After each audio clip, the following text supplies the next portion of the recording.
Well, the test is done.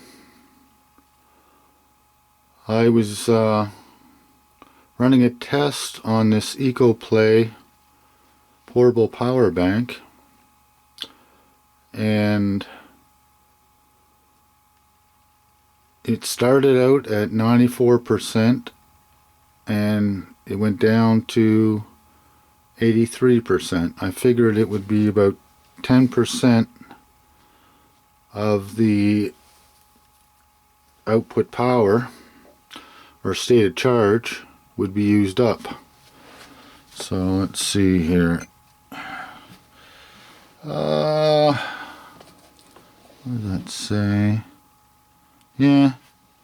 So it's 0.13 kilowatt hours.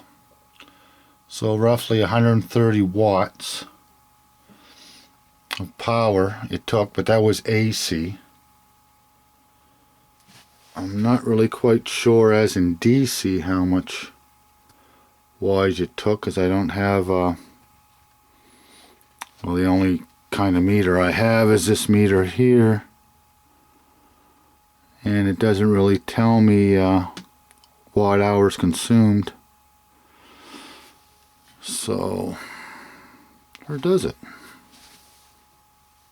No, push the button, don't do nothing. Anyhow, so yeah, I have a couple videos where I just started it and I'm 40 minutes into it. If anybody's interested in those videos, just post in the comments. But